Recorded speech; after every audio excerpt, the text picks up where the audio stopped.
নিতাই জয় রাধেশ্বর হরে কৃষ্ণ হরি বল।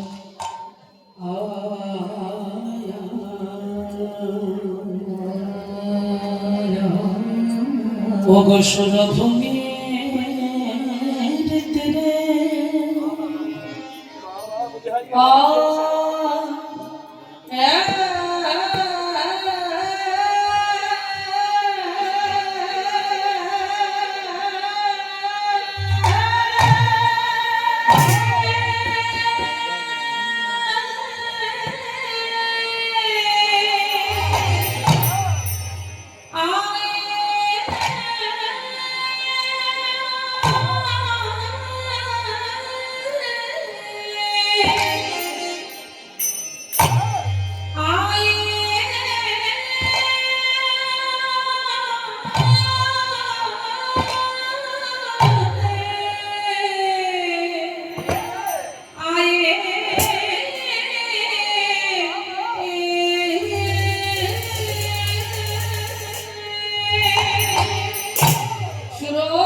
ধরে দিলে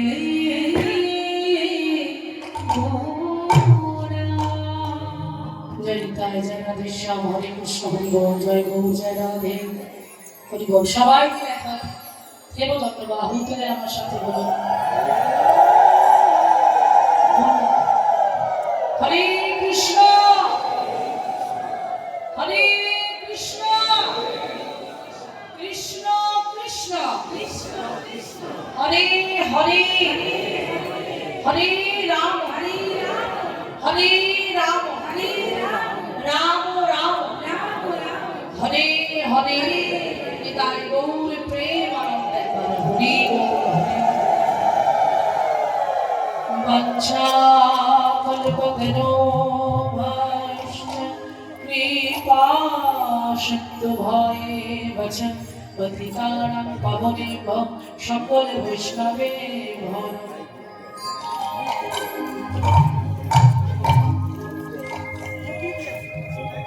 সব সোপা বৈষ্ণবে করি নমস্কার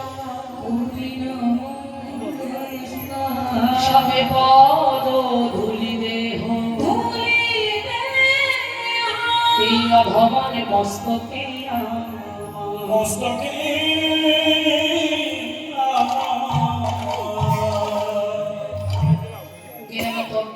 সকল অপরাধ ক্ষমা করবেন। সমবেত দুরাগত নিকটস্থ যে সকল সাধুগুরু বৈষ্ণব আজে ভক্ত গৃহে উপনীত হয়েছে, শ্রদ্ধেয় বীর বসাক মহাশয়, আমি যাকে বাবা বলে সম্বর্ধনা করি। বহুদিনের সম্পর্ক হয়ে গেল, দেখতে দেখতে অনেকটা বছর আপনাদের সঙ্গে আমার একটা মিষ্টি সম্পর্ক। আর তার সঙ্গে সঙ্গে সামনে যে বসে আছে একটা মিষ্টি একটা মেয়ে, আমার প্রিয়, আমার বড় আদরের, হ্যাঁ, এই বাড়িরই কন্যা বলা যায়, আবার বৌমাও বলা যায়, সব কিছু জুড়ে বসে আছে। তো আপনারা বহু দূর দূরান্ত থেকে ছুটে এসেছেন। আজ এই মহতি কীর্তন হরি সবাই উপনীত হয়েছে, কারণ মহাপ্রভু বললেন কলিযুগের ধর্মই হল নাম সংকীর্তন। চারি যুগে চারি ধর্ম জীবের কারণ। আস্তে কথা না, আস্তে আস্তে আস্তে। অতএব কলিযুগে নাম যজ্ঞ সার, আর কোন ধর্ম হইলে তুমি না হইবে পার। রাত্রদের নাম লও খাইতে শুইতে, ইহার মহিমা বেদে নাহি পারি দিতে। শুনো মিশ্র, কলিযুগে নাই তব যজ্ঞ, যে জানা কৃষ্ণ ভজে তার মহাভাগ্য।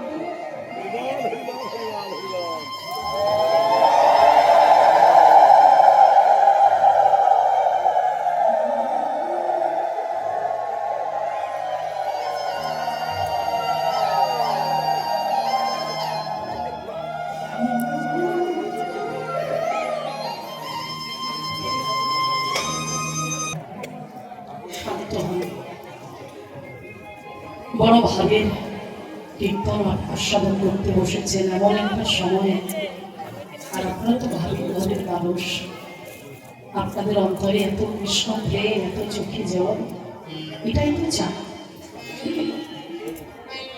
জানবেন কীর্তন মানে তো ভাব। কীর্তন হলো অন্তরের যত ব্যথা, যত বেদনা, যত কষ্ট, এই জায়গায় বসে যত সেই জন্য বলছি মহাপ্রভু সর্ববিশ্ব জানলে কলিযুগে নাই তব চক্ষু, যে জন কৃষ্ণ ভজে তার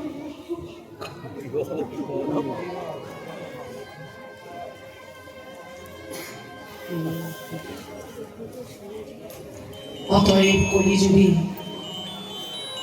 নাম যজ্ঞ সার, আর কোন ধর্ম করলে তুমি না হইবে পার।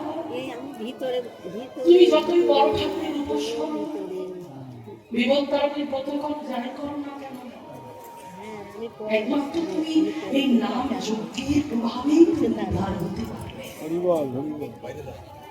যেটা আমার ভগবান বলে গেলেন, যিনি ছিলেন সত্য যুগের নারায়ণ, তিনি আবার হলেন ত্রেতা যুগে প্রভু শ্রী রামচন্দ্র, তিনি হলেন দ্বাপরে ভগবান শ্রীকৃষ্ণচন্দ্র, কলিযুগে আবার তিনি হলেন আমার চৈতন্য মহাপ্রভু।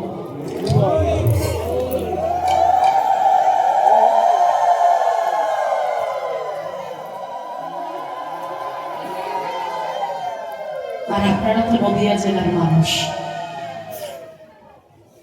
আজকের দিনটা এত ভালো, এমনিতেই একাদশী তিথি, তার সঙ্গে সঙ্গে মকর সংক্রান্তি, তাই না? পয়লা মাঘ, হ্যাঁ পয়লা মাঘ আমার মহাপ্রভু নদিয়া নবদ্বীপ ত্যাগ করে তিনি ওই সুরধুনী গঙ্গায় ধান দিয়ে তিনি চলে গিয়েছিলেন জগৎ। আমরা কত ভাগ্যবান, আমরা কত ভাগ্যবতী। আপনারা মাঝে মাঝে বাড়িতে যখন বসে থাকবেন উপলব্ধি করবেন যে আমাদের কত ভাগ্যবান, ভাগ্যবতী জগতে আমরা। তবু আমরা মনুষ্য জন্ম পেয়ে, দুর্লভে মনুষ্য জন্ম পেয়ে, ৮০ লক্ষ জনই ভ্রমণ করে স্বাদের দেহটা পেয়ে আমরা কিভাবে হেলায় হেলায় নষ্ট করে দিচ্ছি আমরা নিজেরাও জানি না। আমরা নিজেদের বিপদ নিজেরা ডেকে নিয়ে আসছি। এখানে ভগবান করতে বললেন না সত্য যুগের মতো তপস্যা, ত্রেতা যুগের মতো যাগযজ্ঞ, দাপরের মতো পূজা অর্চনা, অত টাইম কোথায় কলি যুগে, তাদের পরমায়ু তো কম, অত সময় কোথায় তাদের। তাই মহাপ্রভু অতি অল্প সময়ে তিনি এত কি বলা যায়, লক্ষ্য করে দেখুন কত সহজে তিনি বললেন কিচ্ছু করতে হবে না, রাত্র দিন নাম যেখানে সেখানে যত্র তত্র যেখানে যেমন ভাবে পারবে উঠতে বসতে রাত দিন সদা সর্বদাই চলতে ফিরতে। তুমি নিজে বলছো তোমার বাচ্চাটাকেও তুমি বলতে শেখো সদা সর্বদাই বলতে বলছে হরে কৃষ্ণ কৃষ্ণ কৃষ্ণ হরে হরে, হরে রাম রাম রাম হরে হরে। আর আজকে আমরা যে লীলা আস্বাদন করতে বসেছি, আপনারা যে লীলা আস্বাদন করতে এসেছেন, আমি কিছুই গাইব না, আমার কোনো শক্তিই নেই। আমি কি? হ্যাঁ, সনাতন গোস্বামী পাক মহাপ্রভুকে প্রশ্ন করেছিলেন আমি কি, আমি আমি কি করতে পৃথিবীতে এলাম, আমার দুঃখটাই বা কেন, এই দুঃখটা যাবেই বা কেন? এই প্রশ্নটা সবার মনে থাকা খুব দরকার, খুব ইম্পর্টেন্ট। কারণ আমি কে? আমি সুভাগদা? হ্যাঁ না, এই দেখুন আমার যদি এই একটা হাত কেটে নেওয়া হয় আমি মরে যাব? আমি বেঁচে থাকবো। আমার দুটো পায়ের মধ্যে একটা পা যদি কেটে বাদ চলে যায় আমি মরে যাব? আমি বেঁচে থাকবো। দুটো চোখ যদি অন্ধ হয়ে যায় তবু বেঁচে থাকবো। কিন্তু নিজেকে প্রশ্ন করে দেখুন তো, আমার হাত কাটলে আমি বেঁচে থাকবো, আমার পা কাটলে আমি বেঁচে থাকবো, আমার চোখ অন্ধ হয়ে গেলে আমি বেঁচে থাকবো, কিন্তু আমার মধ্যে যে আমিটা আছে ওটা যদি চলে যায়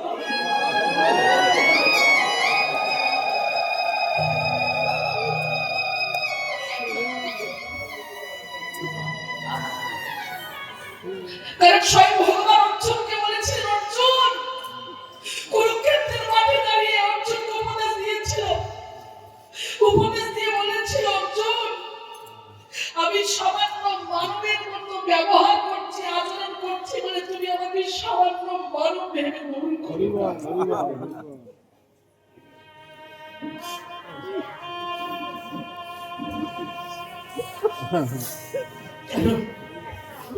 আমি সামান্য মানব নই। এই যে আপনারা বসে আছেন, আপনারা তো একটা জীব, আমরা তো একটা জীব। বলছি প্রত্যেকটা জীবের মধ্যে যে আমার আত্মাটা আছে ওটাই আমি।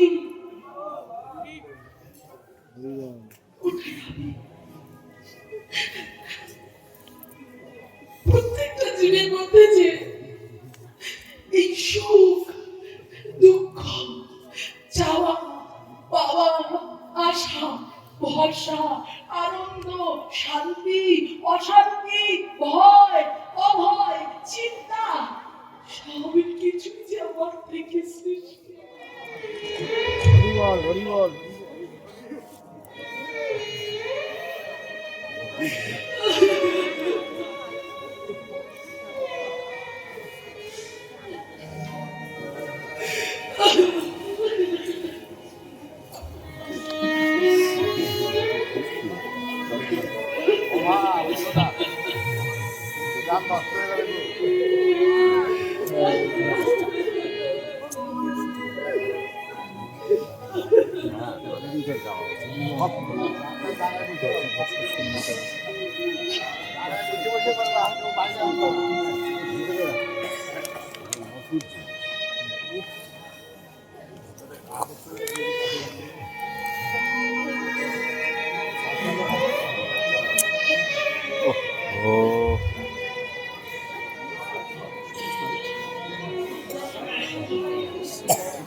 হরিবল হরিবল হরিবল।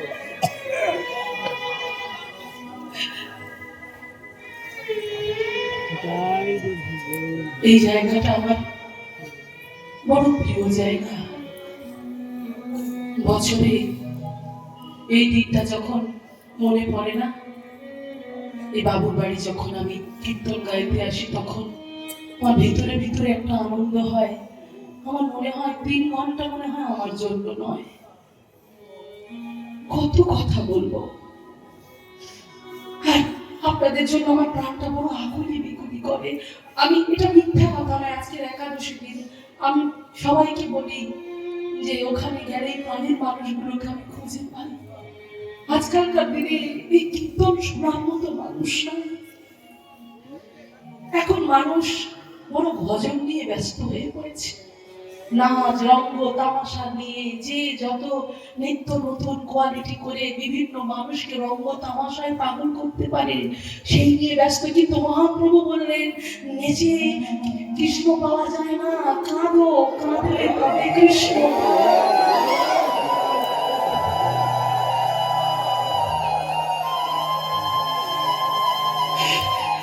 কৃষ্ণ বলে কাঁদো, কৃষ্ণ বলে কাঁদো। মহাপ্রভু নিজে ভগবান হয়ে জগৎকে শিখিয়ে দিয়ে গেল আপনি আচরণে ধর্মজীবীর। এমন করে তিনি কৃষ্ণ নামে পাগল হয়ে গেলেন, তিনি কৃষ্ণ কৃষ্ণ বলতে বলতে সমুদ্রে ঝাঁপ দিলেন। শ্রীবাস ঠাকুর অদ্বৈত আচার্য মুরারি মুকুন্দ গম্ভীরার মহাপ্রভুকে না দেখতে পেয়ে ছটপট ছটপট করছে, প্রভু কোথায় গেল, প্রভু কোথায় গেল, প্রভু কোথায় গেল। পরের দিন দেখা যাচ্ছে এক জেলেদের জালে অপরূপ রূপে এক যুবক ধরা পড়েছে। সেই জাল যখন টেনে জেলেরা তুলছে, তুলে দেখছে এত অপূর্ব সুন্দর রূপের এক যুবক জালের মধ্যে পড়েছে। কে কে তুমি, কে তুমি? যখন খবর পেলেন অদ্বৈত আচার্য মুরারি মুকুন্দ জগদানন্দ সবাই ছুটতে ছুটতে এলেন, আর ছুটতে ছুটতে এসে দেখছে এই তো আমাদের প্রভু, হ্যাঁ জালের মধ্যে পড়ে আছে এই তো প্রভু। সঙ্গে সঙ্গে জাল থেকে জালটাকে ছাড়িয়ে মহাপ্রভুকে বের করে প্রভুকে ডাকছে, প্রভু প্রভু ওঠো। অচৈতন্য একেবারে মৃত প্রায় হয়ে গেছে। কর্ণের কাছে গিয়ে বলে উঠলেন, হরে কৃষ্ণ হরে কৃষ্ণ কৃষ্ণ কৃষ্ণ হরে হরে হরে রাম হরে রাম রাম রাম হরে। যেই হরে কৃষ্ণ বন্ধুটা উচ্চারণ করলেন, মহাপ্রভুর জ্ঞান ফিরে। চিন্তা করে দেখুন, তাই সদা সর্বদাই ভাবুন যে আমার আমিত্বটাকে, আমার আমিটাকে যেন আমি আমার গোবিন্দ চরণে অর্পণ করে দিই, তার সঙ্গে যেন আমি লীন হয়ে যেতে পারি, তার সঙ্গে যেন মিশে যেতে পারি। এই ভাবনা সবসময় মনের মধ্যে রাখবেন, তবে কৃষ্ণ পাওয়া যাবে। ভগবানকে কোনোদিন পাওয়া যাবে না। ভগবানকে ডাকতে গেলে, ভগবানকে ভালোবাসতে গেলে সবসময় চিন্তা করতে হবে আমি কতক্ষণ তার সঙ্গে জড়িয়ে থাকবো, তার সঙ্গে সঙ্গে আমার চিন্তাটাকে তার সঙ্গে দিয়ে দেবো। সদা সদয় খেতে উঠতে বসতে আমার কৃষ্ণ, আজ আমি কৃষ্ণের জন্য কি বানাবো, আজ কৃষ্ণকে রন্ধনে কি সেবা দেবো, সকাল থেকে উঠে আমার গোপালকে বাল্যভোগে কি দেবো, আর কত ঠান্ডা পড়েছে আজকে একটু ওই যে ব্ল্যাঙ্কেটটা দেবো না, একটু ডবল করে আমার গোপালের গায়ে ঝুলিয়ে দেবো। এই ভাবনাগুলো না সবসময় মাথার মধ্যে থাকতে হবে। আর এই ভাবনাগুলো যখন থাকবে যখন দেখবে, ভগবান বললেন মান মানা ভাবা মত ভক্তা মত জাতি মান নমস্কুরু। মান মানা ভাবা, তোমার মনটাকে তুমি আমাকে ভগবান বলছেন। হ্যাঁ, নবম অধ্যায় 34 নম্বর শ্লোকটা করে দেখে নেবেন। সেখানে ভগবান নিজ মুখে বলছেন মান মানা ভাবা মত ভক্তা, তুমি আমার ভক্ত হও। মত জাজি, তুমি আমার পূজা করো। মান নমস্কুরু, তুমি আমাকে নমস্কার করো। চিন্তা করে দেখো কত সুন্দর কথা। মান মানা ভাবা মত ভক্তা মত জাজি মান নমস্কুরু মামেব ইস্সসি যুক্ত আত্মনা মত পারায়ণা। তুমি যখন তোমার আত্মাটাকে আমার সঙ্গে যুক্ত করে দেবে, তখন আমি তোমার হয়ে যাব।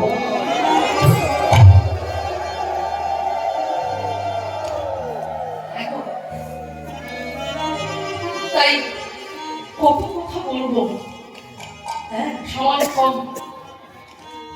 আপনাদের আশীর্বাদ, আপনাদের কৃপা, আমি জানি না আমি কতটা এগোতে পেরেছি, তবে চেষ্টা করছি এগিয়ে যাবার, ভক্তি পথ অবলম্বন করার।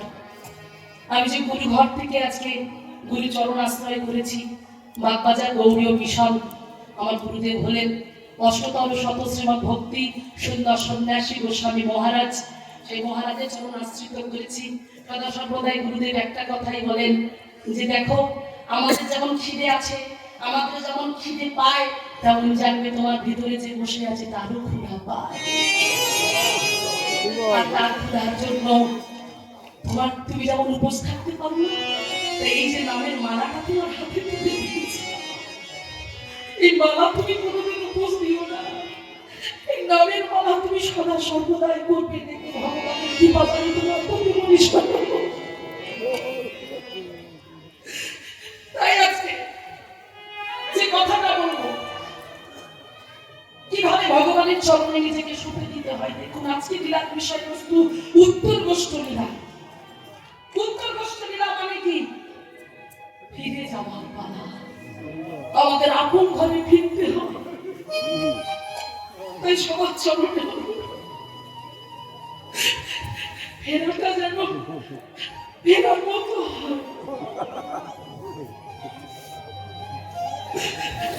কত কষ্ট করে যে দেহটা পেয়েছি না, তার দেওয়া দেহটা সে যেমন ভাবে কাজে লাগাতে বলেছে সেইভাবে কাজে লাগাও। ভগবান তোমার দুটো নয়ন দিয়েছে, বদন দিয়েছে, কর্ণ দিয়েছে, দুটো হাত দিয়েছে, দেহটাকে সাজিয়ে দিয়েছে, হাঁটা চলা করার জন্য দুটো পা দিয়েছে। তা তুমি যদি সব মনে করো এই নয়ন দিয়ে শুধু বাইরে চাকচিক জগতে রঙিন জগৎটাকে দেখার জন্য বেড়াতে যাবো, এদিকে যাবো, টাকা পয়সা খরচ করবো, এই কান দিয়ে পরচর্চা পরনিন্দা শুনবো, মুখ দিয়ে আজে বাজে কথা বলবো, না বলো না।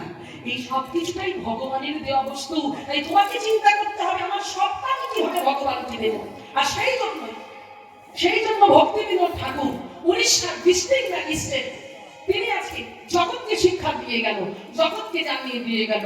কি বললেন? তাই ওই জন্য উত্তর গোষ্ঠ মানে ফিরে যাওয়ার লীলা। তো ফিরে যেতে হবে, কিভাবে যেতে হবে সেটা তিনি এখানে পদাবলীর মাধ্যমে জানিয়ে দিয়ে গেল। তিনি কি সুন্দর একটি পদ, অনেক পদ লিখেছেন, অপূর্ব সুন্দর সুন্দর পদ। তো আমি একটি পদ আমি গাইবার চেষ্টা করছি, ব্যাখ্যাগুলো শুধু শুনবেন। কি ব্যাখ্যা বলছে? আহা, প্রভু তব পদযুগে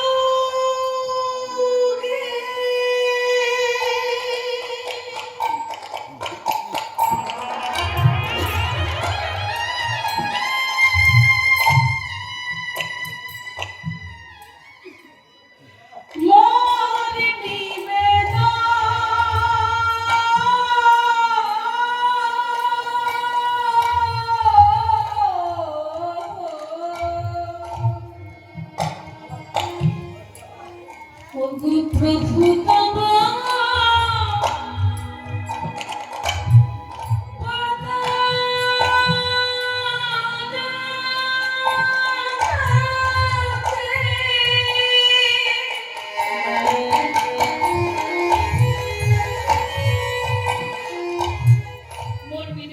মোর নিবে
দেহ সুখ নিয়ে কত চিন্তিত, যাতে আমার হেলথের ক্ষতি না হয়।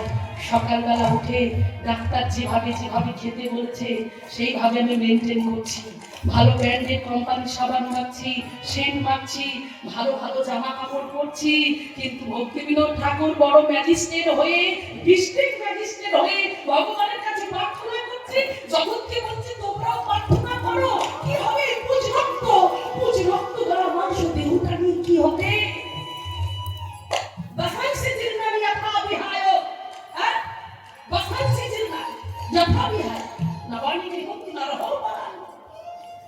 বস্ত্র যখন ময়লা হয়ে গেলে তাকে পাল্টে নতুন বস্ত্র করতে হয়, তেমন আমাদেরও এই দেহটা একদিন পুরানো হবে। তখনই আত্মাটা চলে যাবে, আবার নতুন দেহে রূপান্তরিত হবে। যার আত্মা তার কাছে চলে যাবে, তাই না? সেই জন্য বলছে ভগবানকে বলো, নাহি মাগে দেহ সুখ বিদ্যা ধর্ম জন। আর কি বলছে? না প্রার্থনা করি কোনো,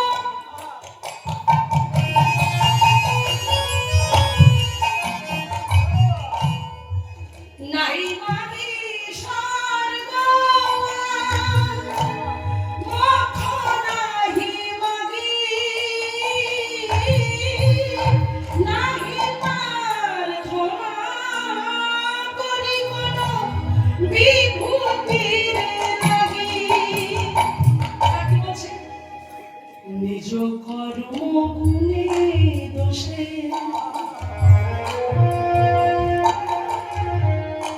যে যে জন্ম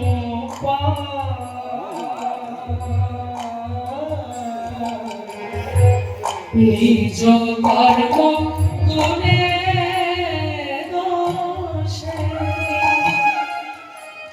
যে যে জন্ম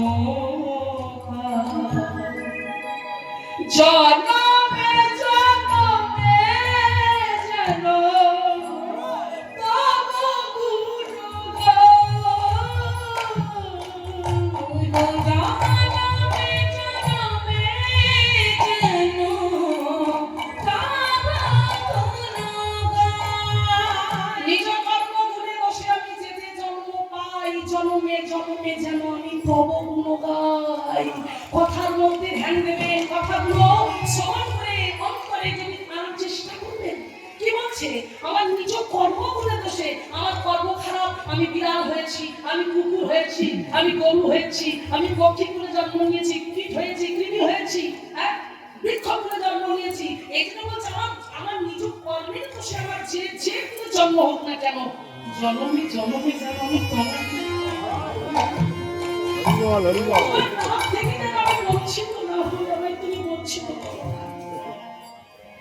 এই মাত্র আশা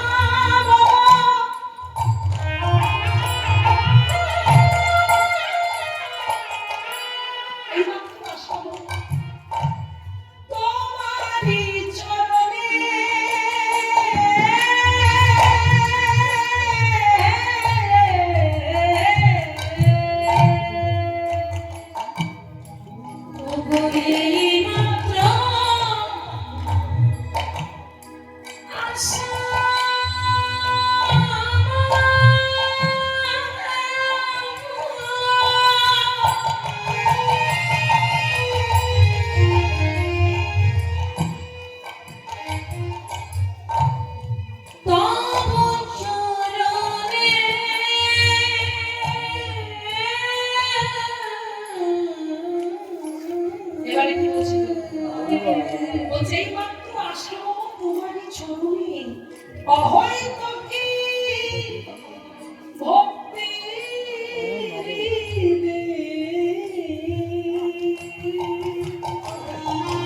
হরি বল, হরি বল।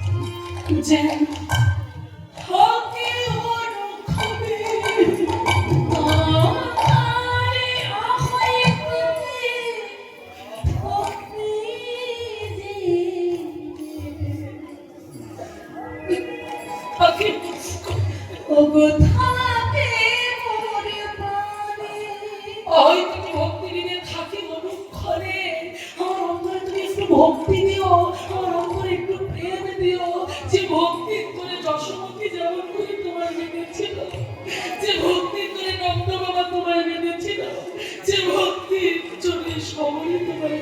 হরিবল হরিবল হরিবল। যে ভক্তির জন্য গোপীনাথ তোমায় বেঁধেছিল, আমার অন্তরে সে অহিত কি ভক্তি দিল, সেই ভক্তির জন্য যেন আমি তোমাকে পারতে পারি।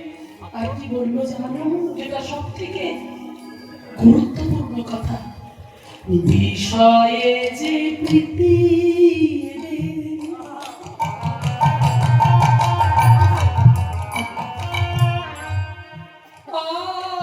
আছে আমার,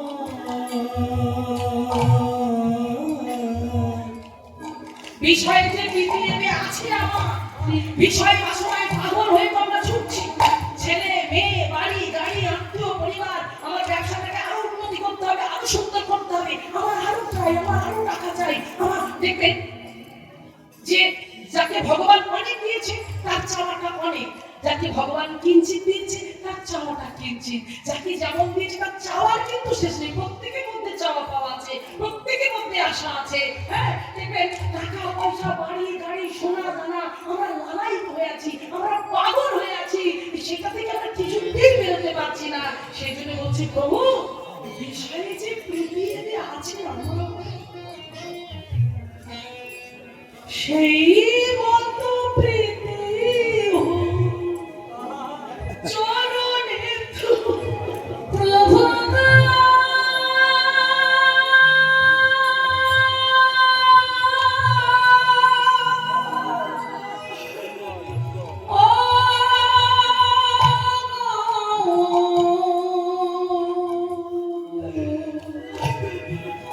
প্রভু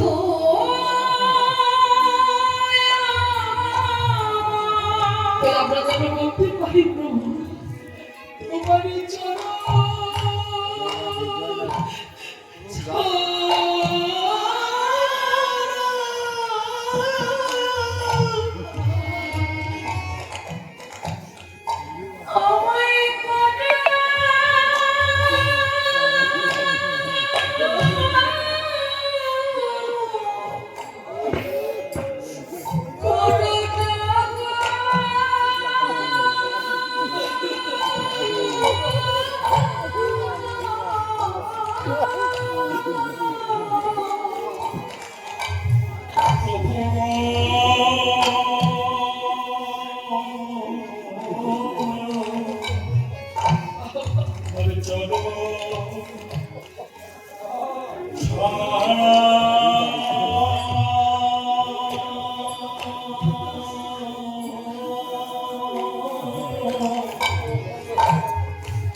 করুণা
Corona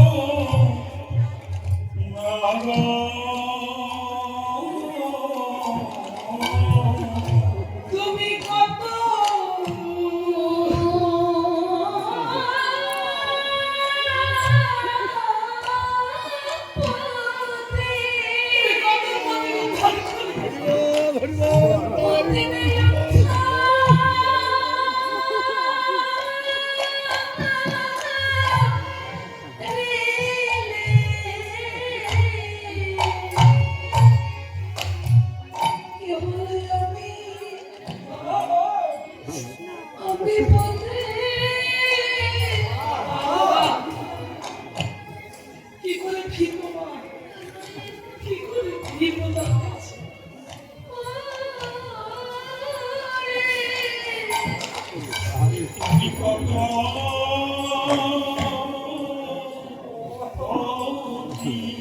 বাবা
এগুলো কি বলা হয় বাবা? শরণাগতি। এই শরণাগতি যদি আপনি বাড়িতে বসে বসে ভগবানের আরতি করার পর বা অর্চন করার পর বাইরে এসে বসে বসে গান না, দেখবেন কখন অজান্তে ভগবান আপনার কাছে এসে বসে রয়েছে। আপনি কল্পনাই করতে পারবেন না। যেমন ভগবানের গীত গোবিন্দ, এক মালির মেয়ে, সে সদা সর্বদাই গীত গোবিন্দ কীর্তন করতো, গোপী গীত গান করতো সদা সর্বদাই। তো একদিন বাগানে গিয়ে ওই বেগুন তুলছিলেন। হ্যাঁ, জগন্নাথ দেবকে যিনি পূজারী প্রতিদিন পূজা করতে যায়, সকালবেলা সুন্দর বস্ত্র পরিয়ে দেয়।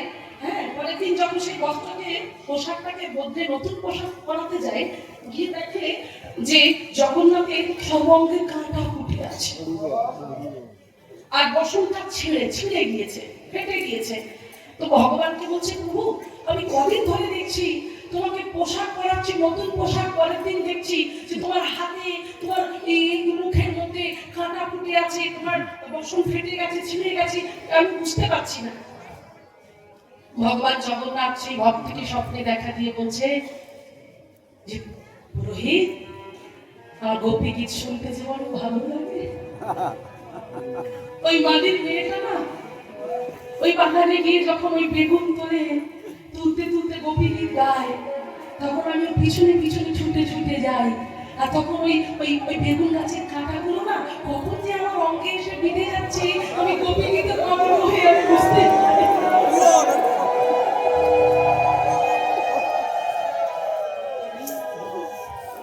তখন স্বপ্নের মধ্যে পুরোহিত ভগবান জগন্নাথকে বলছে, জগন্নাথ তোমাকে আর ওই বাগানে যেতে হবে না, আমি বরং যে মালির মেয়ে গান শোনার জন্য তুমি বাগানে ছুটে যাও, কষ্ট পাও, ওই মালির মেয়েকে আমি মন্দিরে ডেকে নিয়ে এসে তোমার সামনে গোপী গীত শোনাবো। ওই মানির মেয়েকে পুরোহিত ঠাকুর ডেকে নিয়ে এসে জগন্নাথের সামনে বসে বসে গোপী গীত শোনাতেন। আর যখন গোপী গীত গাইতেন শোনাতেন না, তখন জগন্নাথ আর থাকতে পারতেন না, ওই জগন্নাথ বিগ্রহ থেকে বাড়ি হয়ে এসে নটরাজ বেশি নৃত্য করতে থাকতেন। বিদায় গরুর প্রেমানন্দে।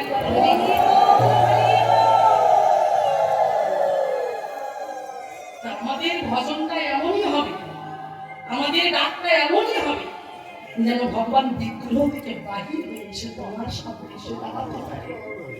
কত বলবো, যেটা করতেন সুরদাস, অন্ধকবি সুরদাস, যার ভজন শুনে সাক্ষাৎ ভগবান গালে হাত দিয়ে ভজন শুনতেন। বুঝতে পারছেন কত উচ্চতর জায়গায় বসে আছে, ভাব রাখছেন একেবারে উচ্চ শিখরে বসে আছে। তো যাই হোক, চলুন আমরা শ্রবণ করি উত্তর গোষ্ঠ লীলা। আজকে শ্রবণ করতে বসেছি আমাদের ঘরের ফেরার লীলা, কিভাবে ফিরতে হবে। তাই